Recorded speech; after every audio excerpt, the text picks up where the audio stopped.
All right. Hopefully, you guys enjoyed your weekend. The topic for today is the natural logarithm. A great question right off the bat. What's a natural logarithm? So, we all know, or we're starting to know, what a logarithm is. And if you know, every log has a base. Log with a base b of a number. Well, the natural logarithm is a special one. It has its base is a log with a base e of a number. So, why in the world do you need to do that? Well, if you want to solve some of these money problems that we were talking about before, you need some logs with some interesting bases. This log base e, we actually don't write log base e, we write ln of x. Natural log, it's also the Naperian log.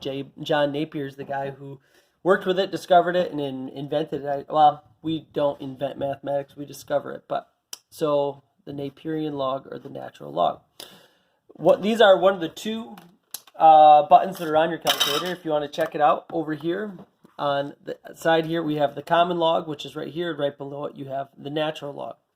Well, how do you use this and what's it good for? Let's take it out. What happens when you take the natural log of an exponential that has e for a base and y? Well, there's a lot wrapped up there, so let's see if we can figure it out. We want to take the natural log, which is ln, of an exponential, so e to the power of something, of x. What happens when you take the natural log of e? Well, let's think for a second what I'm asking you, because there's, like I said, a fair amount going on there. The natural log is log base e of e to the x. If we want to go back a couple chapters, here's how we're supposed to read it. The way that we're going to read this is I'm going to start with e, I'm going to end with e to the x, and a log always asks the question, what exponent changes the first thing into the second thing? So this thing right here is considered the first thing. This up here, this whole thing is considered the second thing, and logs ask the question, what exponent changes the first into the second? Well, if I start with e and I end e to the x, hopefully it's clear that the exponents have to be the same. So in other words, what we can do is we can just cancel them out and get the exponent. So anytime you're taking the natural log of e to something, you can just cancel, shoot, and you got it. Let's try a couple easy ones on the next page. So if I have the natural log of e to the 2, if you want me to explain how it works, natural log is log base e of e squared. So what I'm asking you is, hey, if I start with e and I end with e squared, what's the exponent that changes e into e squared? Well, hopefully we can all see that it's a 2, or the quickest way is just go and circle. Go ahead and try the last two. All right, well, it helps a bit here to write this as natural log e. If we have a square root, we're going to write it as power 1/2. So then we can just, and we get 1/2. Here, natural log e, there's an exponent of 1, even though you can't see it, so your answer is going to be 1. This helps out a bunch with story problems that involve the continuous growth formula. So let's try it. Charity wants to have money to give away. Hopefully you get it. So if we take a look at it, she wants to give money, so she takes $1,000 and put it in an account that compounds interest continuously. Well, remember, as soon as you see that word continuous, stuck here. As soon as you see the word continuous, we're going to use the compound interest formula, or we're going to use the PERT formula. So we have A equals P e to the RT. Let's give it a try. So she takes $1,000. So that's what we start with. E is always in the formula. That's just going to be E. The rate that we put it up there, remember, that's just 0.05. We don't have to put a 1 there because the E takes care of that for us.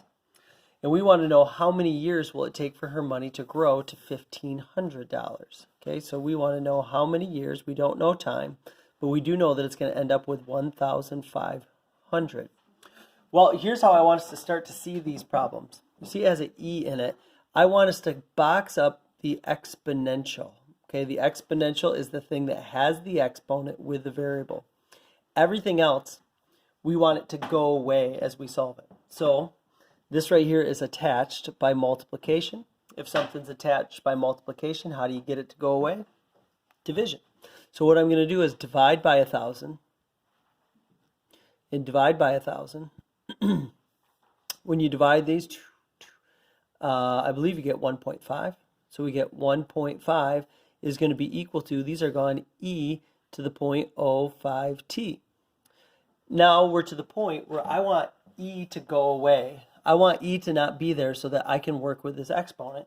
And that's what the natural logarithm does. When I do a natural log, I do natural log, it's gone. Remember these examples up here, ln and e, they're opposites. They cancel each other out.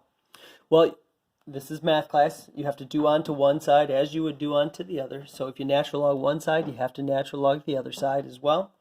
So what I have is the natural log of 1.5 is going to be equal to, and what's the miracle of the logarithm is that this used to be an exponent and it's not an exponent anymore. We're going to talk about why that's so in a later video. So I have the natural log of 1.5, and then these are just multiplied so I can divide it away. Here's how I'm going to do it. I'm going to go the natural log of 1.5. Make sure you close that parentheses. If you're not closing it, you're going to get the wrong answer. Divided by 0.05, and your answer is going to be 8.1. So we have 8.1, and that's going to be in years. Watch what happens if you do it wrong. We're going to do the natural log of 1.5, and we'll divide by 0.05. What happens is this 0.05 gets sucked into the fraction, and it gets natural log. You're going to get the wrong answer. So make sure we're always closing parentheses. All right, how about you pause it and see if you can do the next two examples. All right, we got Parker working for the DNR. Yeah, it's Punny Monday here today. And notices that there's only 30 bears left in this particular region. When he puts them into an enclosed pen, the sleuth, I'm surprised you didn't know that a group of bears is actually called a sleuth, like a crowd of people or a herd of cows. It's one sleuth of bears. It's actually handy knowledge to know in case, the next time you see a group of bears, if you would call them by their proper name, you'll sound very educated. You could say to your friend, "Oh, pardon, but I believe a sleuth is walking by." And, you sound a lot more educated that way. It grows exponentially and it grows continuously at 10%. How long will it take the sleuth to double? Well, the word continuously means that we're going to use the PERT formula. Got A equals P e to the RT. As we do this, we're going to say our starting principal is going to be 30. E is always E. 10% means 0.1. We don't know how much time, and if it's going to double, we're going to end up with 60. So the first part is filling out the formula. Now, once again, what I want us to recognize is that this is an exponential. We're going to box it up. That's the part of the problem we're trying to get to. So we're going to divide both sides by 30 in order to get to the exponential. Divide by 30 and divide by 30. When I do that, I get 2 is going to be equal to e to the 0.1t. When you do that, you think to yourself, man, I wish that exponent was down. I wish that variable was not up in the exponent. That's what the logarithm does. When you natural log it, those go away, and natural log it here. So I get the natural log of 2 is going to be equal to 0.1t.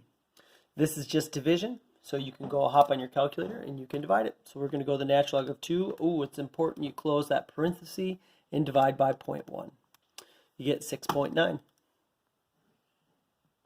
Once again, that's going to be in years. Last one, the amount of nutrition that in a cake exponentially decays continuously. Ooh, that's a key word, continuously, use an E, by 8%. Patty Cake, wants to know what percent of her RDA of calcium will be left if she leaves the cake out for 7 years. All right, continuously, once again, is A equals P e to the RT.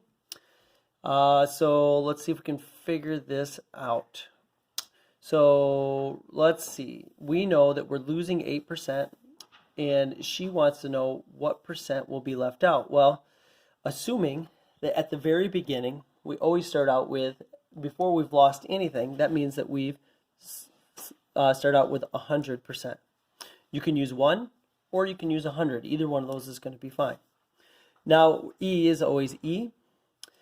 Rate, we know that's going to be 0.08, but now the question is, how do you lose 8% with this formula? The way that you do it in this formula alone, is to use a little negative sign up there. 7 is for years, so we're going to go 0.7. Oh, for this one, we don't even need the natural logarithm. All you have to do is just punch the numbers into the formula. So when we do this, we're going to go 100 times E E is your division button, to the power of negative 0.08 times 7. If you have the older calculator, make sure that you're putting parentheses around your exponent to put those two numbers together, and you should be all set. Go ahead and hit it, and it should be at 57.12%. If you chose, instead of 100, just to use 1, watch what happens. You're going to go 1 times E to the power of negative 0.08 times 7. So get that in there as well. And now you just have 0.57. So you'll have to convert that over to a percent by sliding the decimal. So either way is fine.